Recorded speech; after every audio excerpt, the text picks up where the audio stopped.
Hey,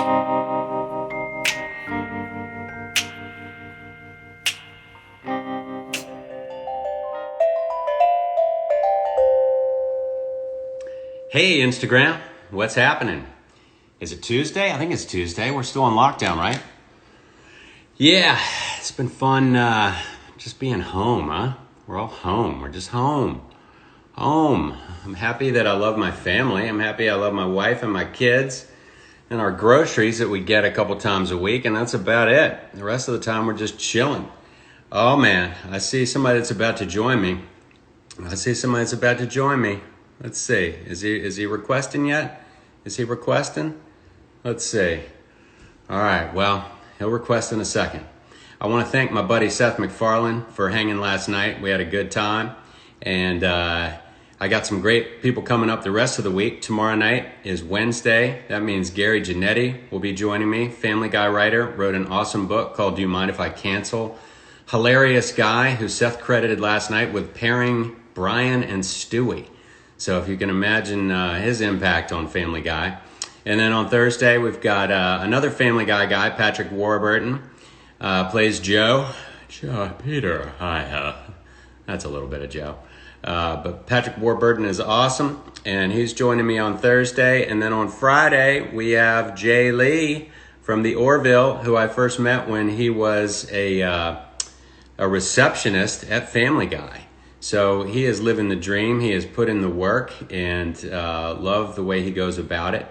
And tonight, we got a big star tonight. Mr. Craig Robinson will be joining me momentarily. I'm just waiting to see his request pop up. Craig, if you're watching, I think you just got to hit request to join, and then I promise I'll let you in, buddy.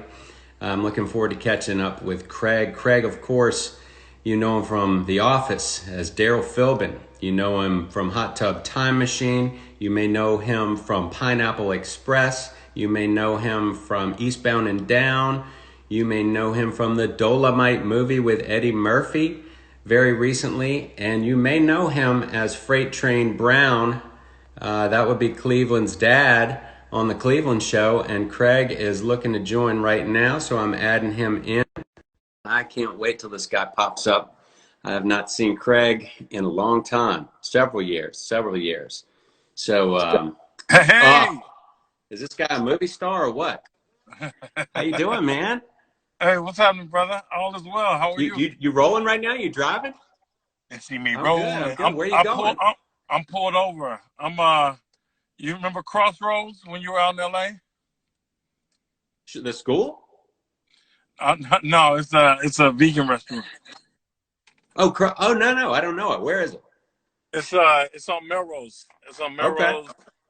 Yeah, that little just past La Cienega. Yeah, La Cienega. So are you vegan now? What's up? Nah, I like a vegan meal now and again. I love vegan food. Keeping it healthy. Yeah, well, not all vegan food is healthy either. You know, you kind of got to know what you're doing. Yeah. Got your What's going on, fries in man? there. Is that a pool table? Not too much, man. Well, yeah, we got a pool table. Hey, look, back there you can see a Cleveland Show thing based on the Mad Men character. Yeah.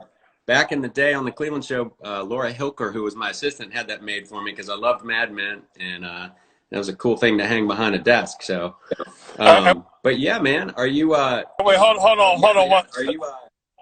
I got to hold on. Say, I'm coming. Don't move. Okay, man. I'm not moving. I'm not going anywhere. I'm hanging out. There he is. What are you rolling around in there, Craig? You got like a Tercel, or what you got? Like a Tahoe. Can you hear me? That's cool. I got a Tahoe. That's cool. I got a nice. Tahoe. A Chevy Tahoe. Yeah, I like to be sturdy. Nothing wrong with that. I said Tercel. I was joking about Tercel. Can you believe when I met Seth? Or actually, I'd known him for a few years. When Seth MacFarlane first lived in LA, he drove like a 5-year-old Toyota Tercel, like this old, just kind of beat up car. And now he could own a whole fleet of Tercels. Man, forget about it. Hey, Craig, So what I'm doing here is I've been talking to people. I talked to Seth Green and Rob Hubel and Jenny Johnson last week, Chris Frangiola, Adam Ray. You probably know all them. And then talked to McFarlane last night. And I got some more people coming up later this week. But we're talking about living the creative life.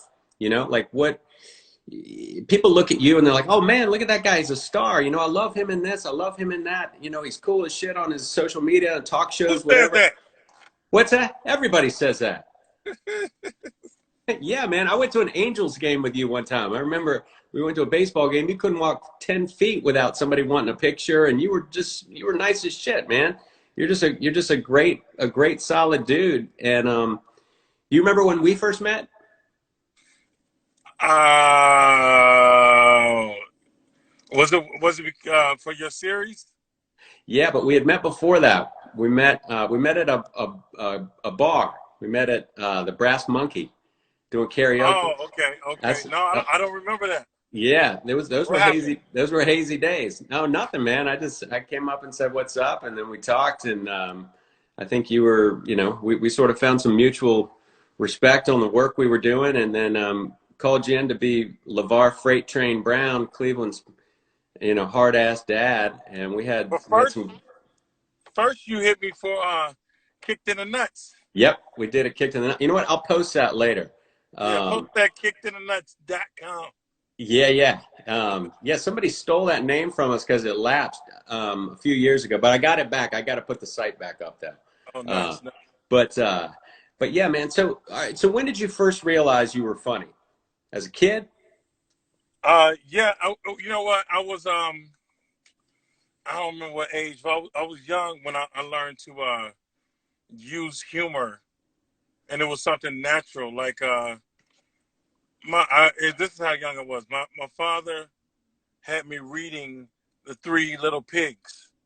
Okay. Okay, so I must have been about 17. But my father had me reading Right. 17, is that what you said? well, I was reading Three Little Pigs, and I would start improvising, right? And my father's like, "What?" What's And that? he's like, "I would start improvising." So I, just Right. stupid. I was like, I remember this too. I was like, yeah. So the wolf, what's the second house? He blows it down. What Uh, does he do? there was straw, there was sticks maybe, and then brick. I don't know whatever the second one was. But whatever happened, I said. So the pig put on his gym shoes and ran out the door. Or something. My father was like, "That's," I was just saying, I was going off script. So, So, and then I would also, when we would all get in the car and go to my grandmother's house, so that was like a 30-minute ride, right? and this was So Chicago. the Chicago, yeah. Yep. So I'd be in the back of the car, just making up, just making up characters, Just doing, just jazzing. yeah, just riffing. So was your dad a funny guy? Are you from funny genes? Were they musical people? I know you're extremely My, musical as well. yeah, my mother is extremely musical and extremely funny.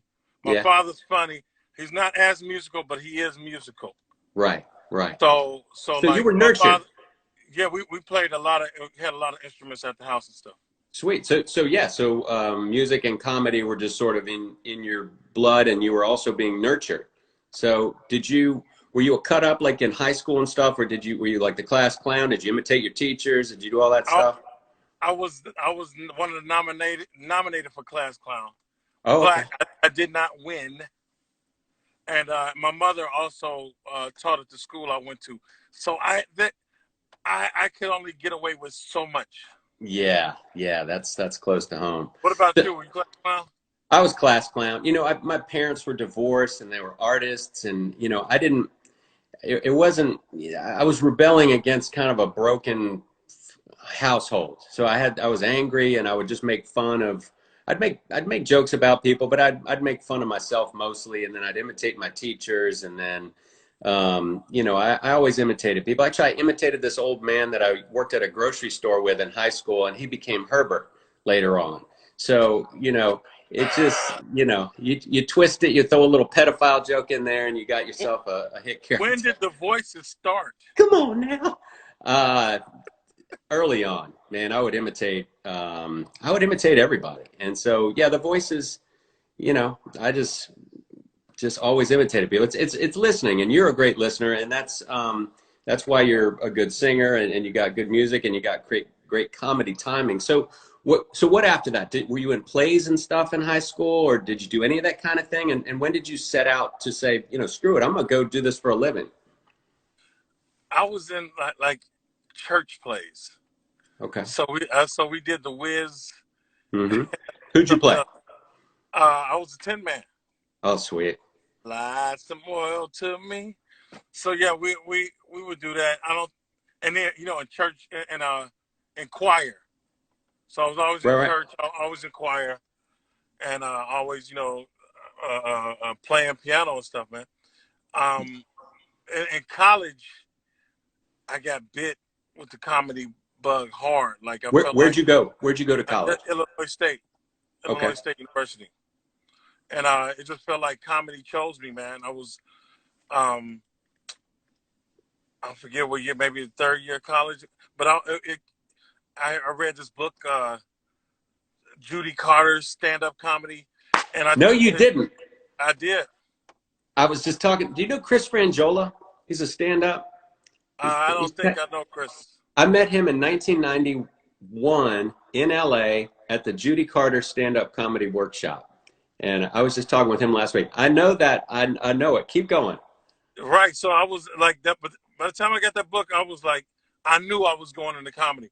But I would be watching like David Letterman when he used to wear a suit and gym shoes, Yeah. and and it's something I forget what made me just be like, but it was something a force so powerful, Yeah.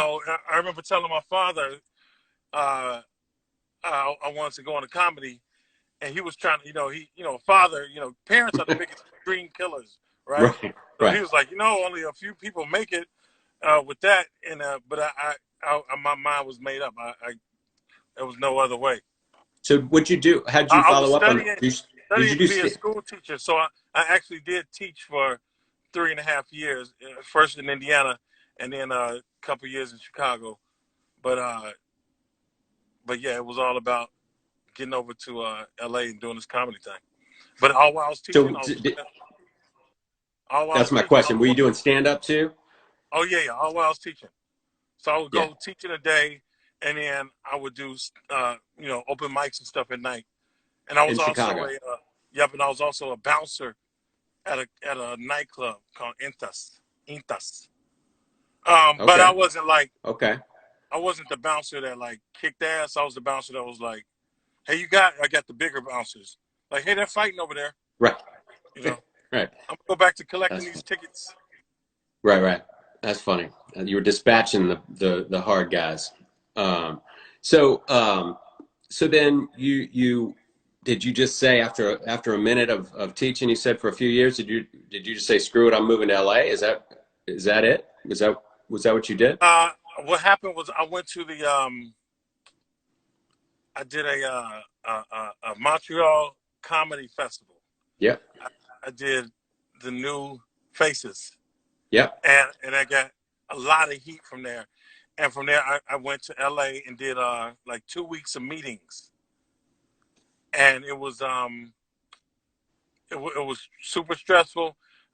The first meeting I ended up going to, we ended up getting a development deal, and Nice. so I ended up getting like two deals, and went with the first one. You remember what was it, Gentilari and what's the Greenblatt Gentilari? Remember that company? Yes. Yeah, I do actually. So so you got so Hey, you got a somebody walking gig. past and they're watching a stream, and he's showing me Nice, nice.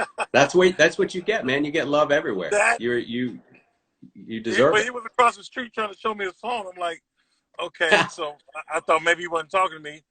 And how would Oh, you know I sweet. got a little tint on my window? But he walked past and showed this exact screen. That Anyway, is yeah, awesome. I did the Montreal Comedy Festival, Hey, and Craig, were you playing music in your act at that point? yes, music hopped in my act like about the second time I got on stage. Technically third, but yes, Nice. second. Okay, fourth. But yeah. Early. Sweet. So had you already quit your job when you went to Montreal for the festival? Or did you No. have to go back and tie up your loose ends and then hustle on out to LA? So what happened was I was teaching Montreal's in summer. So I went to Montreal and did my thing. Then went to right to LA. Ended up getting a development deal, and I taught half the year. And then I went out to LA the second half of the semester. I left teaching. So yeah, I did end up leaving in the middle of the year. Right, right. Okay. And But was that? before that, the year before that, my principal was so cool. He said, and I was dreading because I wanted to come out for pilot season. So the year before that, I went out to maybe even that January, I went to pilot season. But my principal, he said, look, like out of nowhere, it was like God sent him to say this. He was like, look, I know you're going to be needing some time off. Just let me know what you need. That's great. What? Yeah, yeah. And I'm sitting up here like, I want to go out and audition. I'm going to need a good 2-3 weeks. And how do I freaking, what do I say? How do I do that? And Right. he came out of nowhere and just said it. So he knew. He knew. So you see, you got that buzz about you. You got that aura. You're funny, and you're extremely likable, man. Everybody loves you, and so Look he saw who's that. talking. Well, but Thank you, brother. he saw that early on, man, and that's what I saw. The first time I saw you, I think you were doing an HBO showcase, the musical act, and I'm sorry I don't remember who the other guy was, but you were playing the keyboards. Jerry Minor. And yeah, and I just remember I went there. I saw Jeff Lewis. I was there to see him, and you were part of that showcase. And I just, you stood out. I mean, Jeff was hilarious, but then like I was like, man, that guy's freaking hilarious. So Where did you see? Which one did you see? We did that 4 times. That was in, I would But say, was it Sketchpad 2, or was it like just a regular? it was Sketchpad 2. Oh, Sketchpad 2. Okay. Yeah, yeah. Man, that was a fun show. That was a good overall show. Yeah, yeah. So what's your process? How do you write? What do you just have stuff come to you and you kind of remember it, or you jot stuff down, or do you sit down to try to think of stuff sometimes, or what's your sitting down trying to think of stuff is like, that doesn't work for me. I got to right. I let inspiration hit, and then I like hop on it. It's like inspiration was a horse running past, and I just jump on it and ride Yeah, it. yeah. And see where it's going. I always gotta, I keep notes. And then I go try stuff out. Right. But you always had it. You always kind of knew. Did you feel like you were destined to do some great stuff, like that you were going to go be in movies with Eddie Murphy and cartoons with Mike Henry? I'm just kidding. And did you know that you were going to go and just kill? Did you just feel that inside? And you can be honest. It's not like it's not a bragging thing. It's just sort of a sense. Like I always kind of knew that I was going to go do something fun. I think that you have to know first. I think you have to definitely have a vision, or else like you're not just gonna walk in and then be like, and just jump in your lap. Mm-hmm. So yeah, there was part of it. There was definitely a vision of figuring it out, and there was a hunger and a restlessness. Yeah. Like especially like when I was in Chicago, and I had won this contest, and then there was like a rumor that the guy, some people who didn't win were getting managers and getting looked at, and I was just like, and I started feeling claustrophobic. Yeah. I started feeling like I needed to do something, take a chance, take a risk. Yes. And I said, well, let me drive to Milwaukee and go bungee jumping. And then so I didn't do that, but I did feel like going to do something like that, and I ended up just moving to LA. Right. And what year was that? What year did you move to LA? I moved in 1998, February. All right. This is my 22 years. 2 years now? God dang. Yep. I moved. I had lived in LA for a few years and then back to Virginia to shoot these little crazy shorts with my brother. And then I met Seth. I moved here in 99. 99? 99? Okay. I came to the I did pilot season 98, I think. Anyway, go ahead. Oh, What? okay, I got you. No, that was roughly the same time I came back. I'd done a few years early. I did some stand-up. I did groundlings. I did waited on a lot of tables. I did some PA work, and then I moved back to Virginia to shoot stuff because I knew nobody was ever going to come to the coffee roasters to see me do stand-up. So I just shot a bunch of stuff, and then was in New York doing UCB. I wanted to be on SNL when Seth called, and that was in June of '98. So I've been back out, back out there off and on since then too. So we kind of hit at the same time back out there. What was your first joke that you wrote? First joke that I wrote, shit, man, I don't know. I'm more of a reactor. I don't necessarily. I mean, I write. I guess I write jokes. I don't know. I'll think of it. Yeah. Oh, you didn't do stand up? Oh, you know what? I did this whole bit. I did this bit. I had great disdain for TV commercials because I didn't like that they were clearly trying to sell you stuff, but trying to do it in a funny way. So I wrote this whole thing that I did at the Improv. I actually have a tape of this that I'll post at some point, which was, hi, I'm Irvin Magic Johnson of the Los Angeles Lakers. And this here's my main man, Chewbacca the Wookiee from Star Wars. We have been brought here today to demonstrate the effectiveness of new Lysol deodorant spray, Clear the Zone. The Wookiee Man will now lay down the mother of all loafs to give our spray the ultimate challenge in bathroom rejuvenation. Ready, Chewy? You take a big shit and then that's like, oh man, that's even worse than one of Kareem's pre-games. Time was the Wookiee Man come driving determined toward the bucket. I go running for cover. But now new Lysol clears the zone so you don't have to. So that was it. I wrote bits. I wrote, And you would do them and like record them, or I did that in stand-up. I did that after Judy Carter, I think. Then I was doing stand-up, and I just wrote little sketches like that I would act out as opposed to jokes. God, so now my daughter loves my Chewbacca, and so it's come back into my life. Yeah. How's your daughter? My daughter is 12, and my boy Jack is 16, and he's watching 16? Now. He's a big fan of yours. He's a big Office freak. And I remember before he was born, bro. Yeah. And it flies, man. He's about 6'1", 6'2". Oh. Yeah.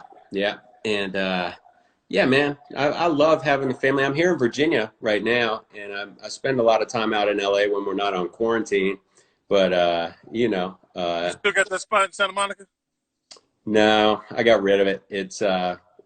It was too stressful having a house down there on the beach. There was so much going on down there all the time, and I wasn't there very much. And so we just built a pad here, but we're looking to get back out there pretty soon. I got some things cooking that might take me back out, but I record all my family guys here, and it's good for now.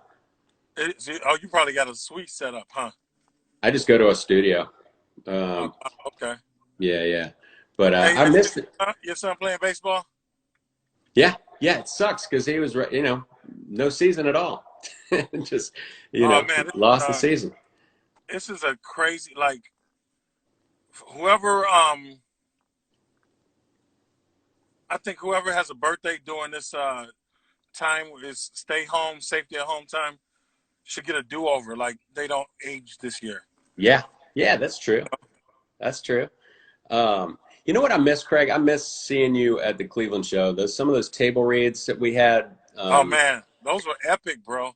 Yeah. God, it was some funny stuff. And then we got to meet Carl Reiner, and I got a great picture of the three of us. I think I posted it today. And, what a legend. That guy's still kicking. He's like 98 and just sharp as a tack. And we had... and you had Earth, Wind, and Fire come in? Yep. Kanye. Kanye. Yeah, that was so cool, man. It was, I saw Kanye. I went to one of his Sunday services. My wife and I went, and daughter. Three of us went last fall. Did you ever make it out to one of those? To one of his shows? To the Sunday service that he was doing? Oh, no, I haven't done a Sunday service. Yeah, that was... Every time, I got invited to like a bunch of them, but every time I was on the road. Yeah. Do you still do stand-up, Craig?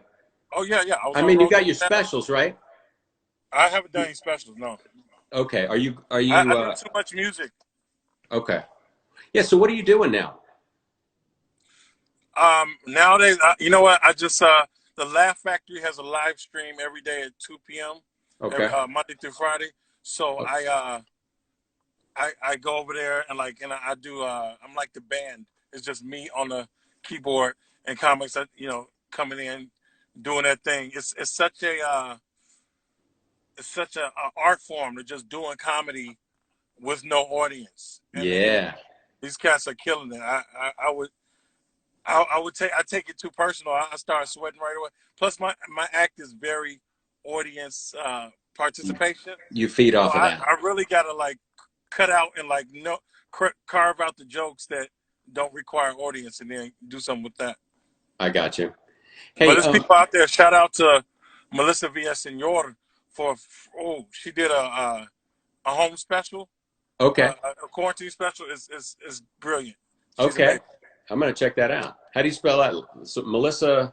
Villasenor, she's on Saturday Night Live. So it's a Oh, yeah. VILLASEN I know she is. with the tilde OR. A tilde. So you remember about the funniest guy that would walk through the Cleveland show was Corey Holcomb. You Corey remember Holcomb's him? the funniest dude on 2 feet on this planet. I remember you and I would just shut up and let him talk. I mean, he is so freaking funny. Corey's from Chicago, man. Right, right, right. So I was in that arena, like following him. I was a couple years after him. I think started comedy, maybe Right. before. But Yeah. just to be in, his presence and like he would destroy everybody. It's like another level, He's you like know. a big brother or uncle or something. Yeah, I mean, it's so pure. It's like, it's like Jimi Hendrix or Miles Davis or something, like it's just like you just can't get any better at it than that. Agreed. Agreed. Yeah, Uh, man. Well, you want to go jump and get your food, bud? yeah. I mean, I gotta order it, but Okay. Are we you, I have. mean, all right, are you cool for a second? You want to throw out just some advice to people who might be afraid to take the leap? People, my whole deal is passion, following passion. I took the leap when I was 24. I just said, screw it, I'm moving to LA. You did something similar. I think you got to just kind of get to that tipping point where it's all you can do. Is that, what would you say to people who are considering something, but maybe not, or might be afraid? So all I can speak on is what I went through, right? So I was when I was like, because I was scared to do comedy. I was like that. I don't know how do you do that. What how do you start whatever. How do you write a joke? All of that, right?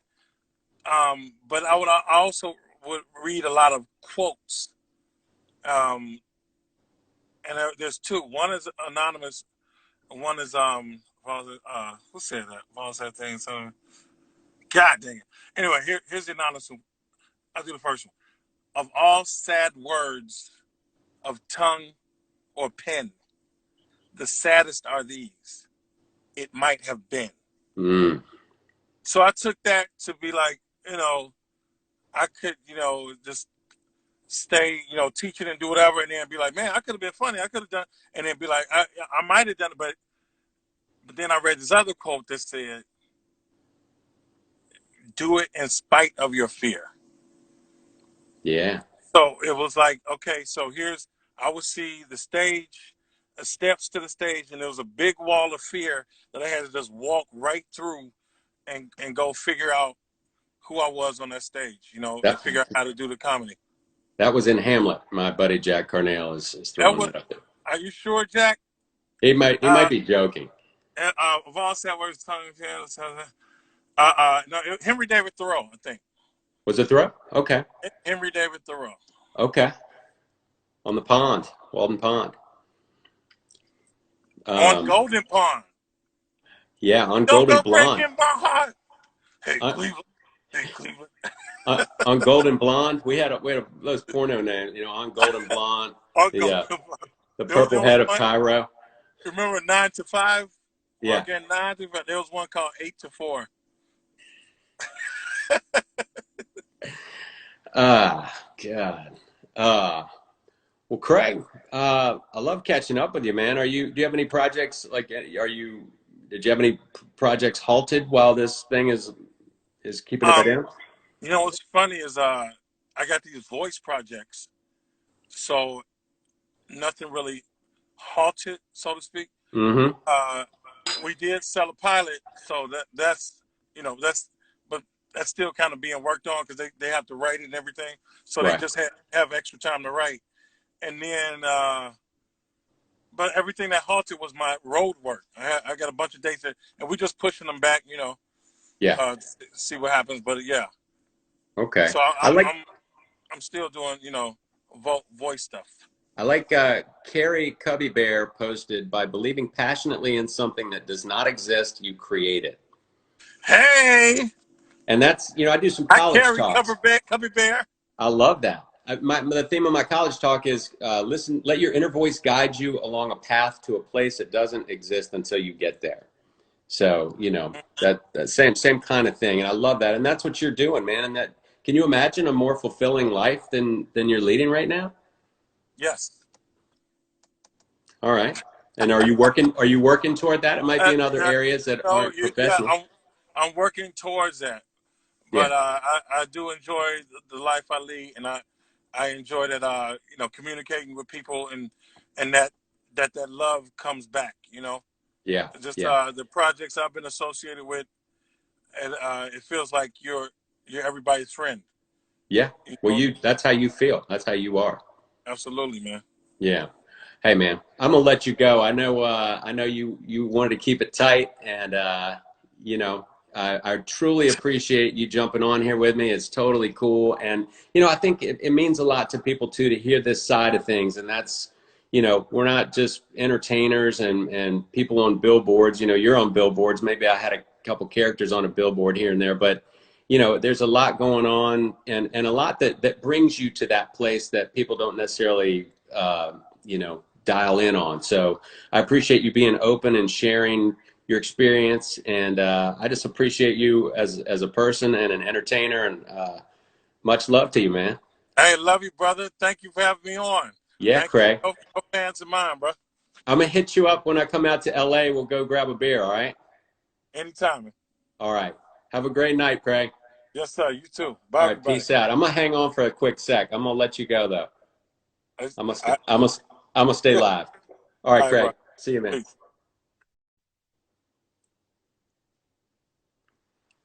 How cool is that dude, eh? Freaking love that guy. He's so freaking funny. He's so nice. And, you just got a nice big dose of Craig Robinson right there. And he just gets me fired up. And I think it's so cool that he had another career. He was following clearly, what his mom was doing and what maybe his dad was encouraging, doing the teaching stuff. And he, clearly liked doing that, but he was burning inside to do more. And so he had the side gig of stand up, and then, went to Montreal and did a showcase up there. There's a great comedy festival up there. We did Family Guy Live up there when we first came back in 2004, I think it was.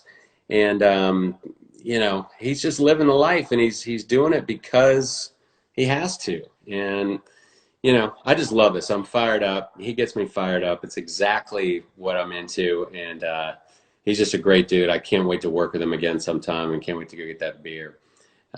So I don't know. Anybody got any questions here? I can hang out for a few more minutes. And I like how you have a lot of influential friends. You know what? They're friends first, beyond anything. They're people that inspire me, and that's why I hang out.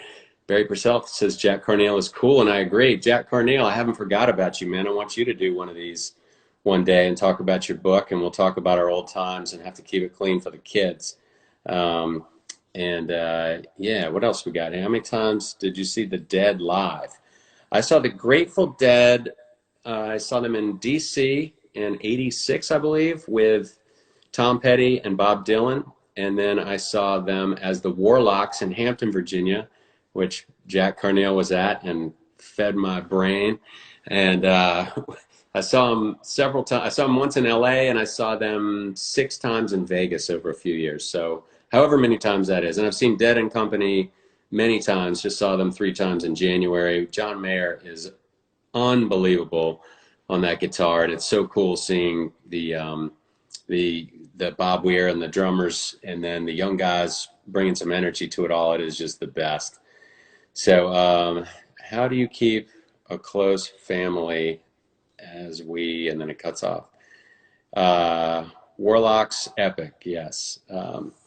So, do I like doing Family Guy or doing the Cleveland show more? I like both. The Cleveland show was such a wonderful experience. I got to kind of lead a show, be the front man, and had a lot of great people working with that I worked with, and that was amazing. Met all kinds of people doing the Cleveland show. Family Guy is just, obviously epic. It's been rolling for 20 plus years, and has done a lot for me personally, and I love them both. I love them both. What are your thoughts on baseball possibly doing the Florida-Arizona gimmick? I don't know. They're talking about doing baseball games without fans, I think, and locking the players down.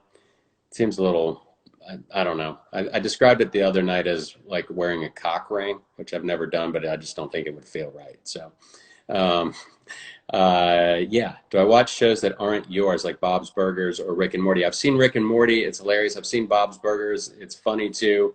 I don't watch a ton of animation other than, Family Guy at this point.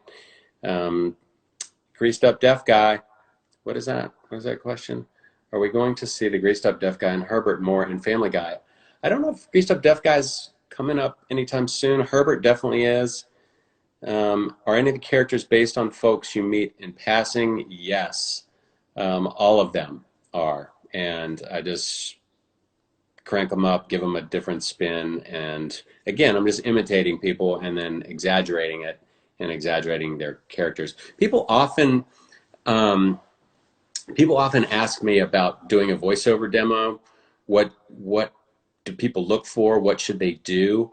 I tell people to, I guess, logistically or practically speaking, you want to do a little 60-second piece and maybe 10 seconds of 6 different characters that would equal that 60 seconds. So just flesh out a character, find the essence of that character, and put that on a little demo and put some ambience behind it, and then put the next one on.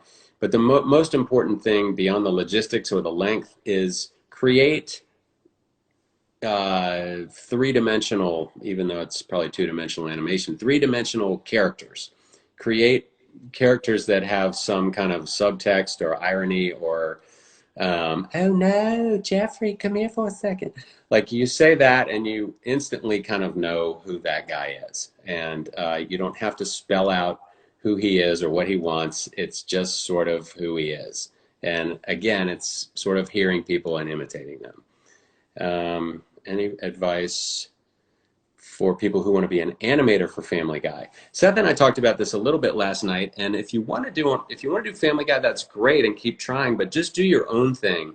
And there is a way to do a specific sort of portfolio of Family Guy characters or a test or something. I'm not sure what that is. I would suggest going to the Animation Guild in Los Angeles and finding out more about the logistics of how to do that. Otherwise, I would just say make your own stuff and get it seen and make friends and sort of figure out who the artists are, follow the artists on Family Guy and see what they do and just sort of mimic their sensibility or try to connect with them online or something. But, I always encourage people to do their own unique work. And if you have the wherewithal to animate something, animate it. If you're a singer, record your song. If you're a comedy person, get up and do your stand-up or make a short film and just get it out there. Just make your stuff. Make it. Put it out there. You never know who's going to see it. Seth loved my shorts and stuff that I was doing with my brother Patrick back in the day, and that's how we connected. If I hadn't made those things, he would have no idea what I was capable of, and I wouldn't have either.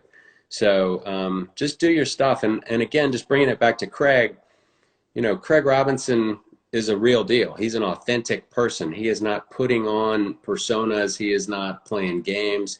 He is just a great guy, and he's putting himself out there, and he's doing the work. So feel your passion.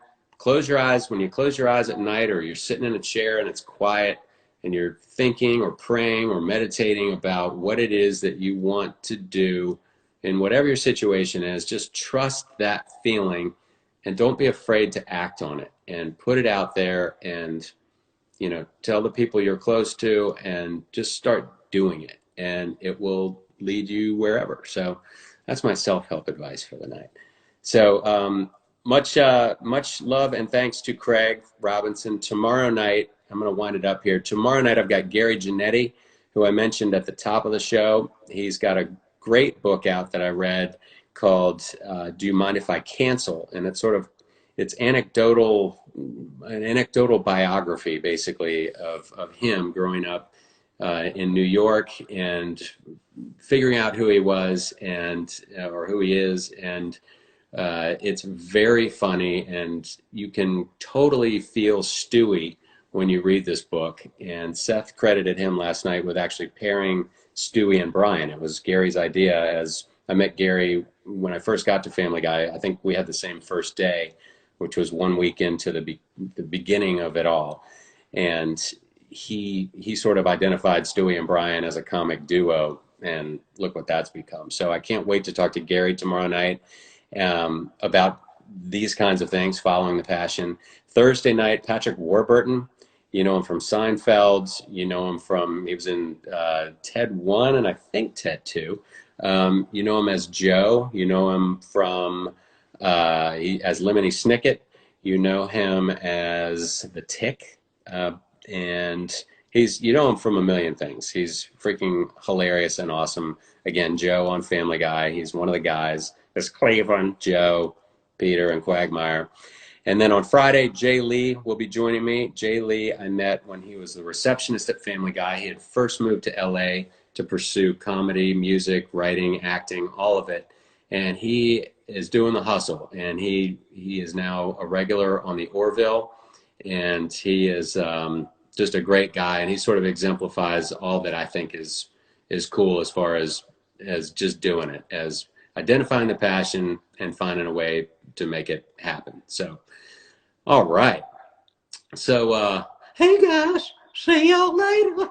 That's a little Herbert for you at the end of the night. I wish everyone a wonderful night, and I'm so glad you're tuning in for these things. Please continue to give me feedback. I love doing this, and I really appreciate the encouragement and positive vibes I've been getting. And, go do your dream, man. It's a perfect time to concoct it while we're all locked down. Think about what you really want to do. All right. Peace out, everybody. Have a great night.